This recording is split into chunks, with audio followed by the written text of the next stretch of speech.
আসসালামু আলাইকুম। আমি আজকে যে বিষয় আলোচনা করব সেটা হচ্ছে জুতা বা স্যান্ডেল পরার যে সুন্নাত তরিকা আছে, সেই সুন্নাত তরিকাগুলো কথা বলবো।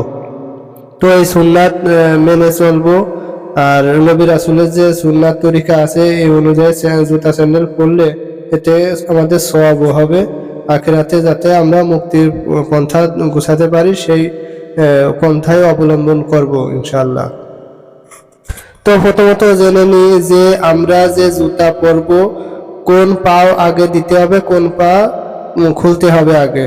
তো এই বিষয় নিয়ে আমি কথা বলবো। সেটা আছে, প্রথম আমরা যে জুতা পরিব, জুতা কিংবা স্যান্ডেল যখন আমরা পায়ে পরিব তখন আমাদের ডান পা আগে জুতার ভিতরে রেখে পরে বাম পা জুতার ভিতরে দিতে হবে।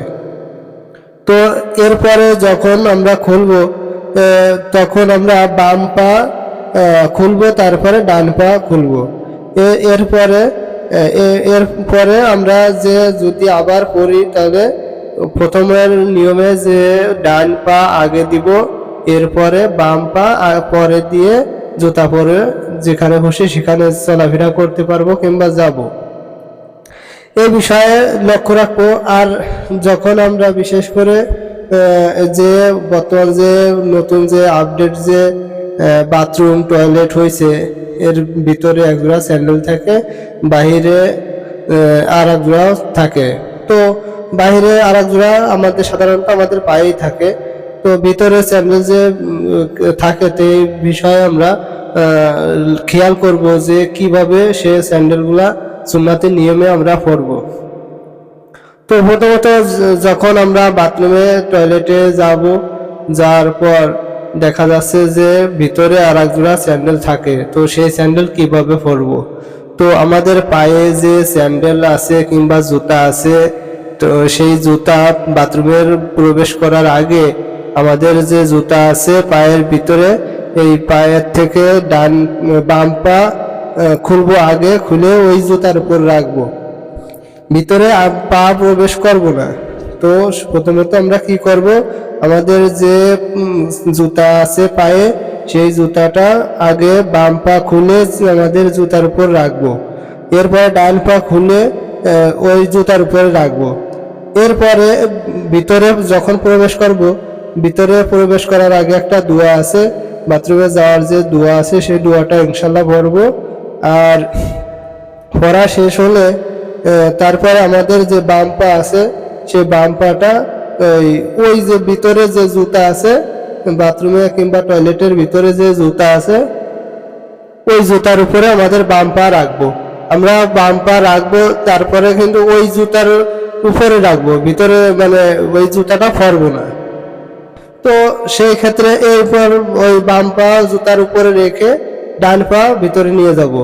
ডান পা নেওয়ার পর এবার ওই জুতাটা পরতে হবে কি নিয়মে, ওই জুতাটা পরতে হবে ডান পা আগে দিতে হবে, এরপরে বাম পা দিতে হবে। এরপরে যে আমরা পড়লাম যে আগে ডান পা দিব, তারপরে বাম পা দিব, দেওয়ার পর আমাদের যে জরুরত কাজগুলো আছে সেই কাজগুলো সেরে ভালোভাবে সুস্থ শরীরে কাজগুলো সেরে তারপরে আবার আমরা বাহিরে আসব। বাহিরে আসার সময় ওই যে পায়ের যে ভিতরে যে জুতা আছে জুতাটা রাখতে হবে।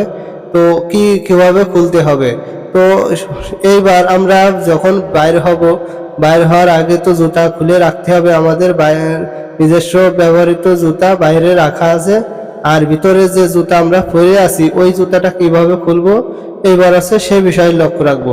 তো এইবার ওই জুতা যখন খুলবো তখন আমরা বাম পা খুলে ওই জুতার উপর রাখবো, তারপরে ডান পা খুলবো। খোলার পর এবার বাথরুমের থেকে বের হওয়ার সময় ডান পা দিয়ে বের হতে হবে।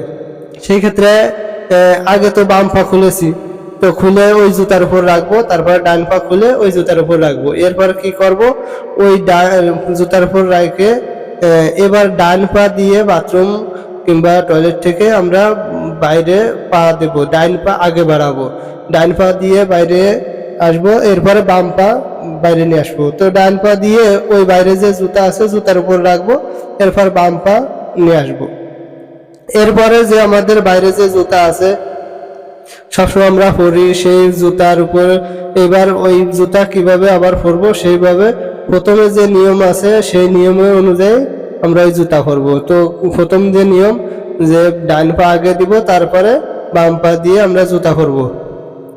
তো এইভাবে আমরা জুতা সবসময় আমরা পরবো, আর এই সুন্নাতি নিয়মগুলো আমরা মেনে চলবো। তো আমি আরেকবারও বলছি যে বাথরুমে প্রবেশ বা বাইরের সময় কিভাবে জুতা পরবো আমি আরেকবার বলছি। তো প্রথম যখন আমরা বাথরুমে যাব, বাথরুমে যাওয়ার সময় যে ভিতরে আরেক জোড়া জুতা থাকে, সেই জুতা আমরা কিভাবে পরবো। তো আমাদের পায়ে যে জুতা আছে ওই জুতা আমাদের বাইরে রাখতে হবে, আর ভিতরে যে জুতা আছে সেই জুতাটা পরতে হবে। তো বাথরুমের দরজার কাছে যাই আমরা দোয়াটা পড়বো, ভিতরে প্রবেশ করার যে দোয়া আছে সেই দোয়াটা পড়বো। এরপরে আমাদের যে পায়ের জুতা আছে এই জুতাটা বাম পা খুলবো, আগে বাম পা খুলবো। এরপরে বাম পা খুলে আমাদের স্যান্ডেলের উপরে কিংবা জুতার উপরে পাটা রাখবো। এরপরে ডান পা খুলবো, খোলার পর ভিতরে আমরা আগে ডান পা দেব না।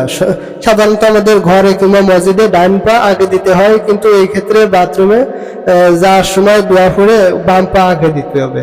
তো সেই ক্ষেত্রে আমাদের জুতা এভাবে খুলবো, আগে বাম পা তারপর ডান পা। এরপরে ভিতরে আমরা যখন প্রবেশ করব বাম পা আগে দিব, ওই যে ভিতরে যে স্যান্ডেল কিংবা জুতা আছে ওর উপরে পাটা রাখবো।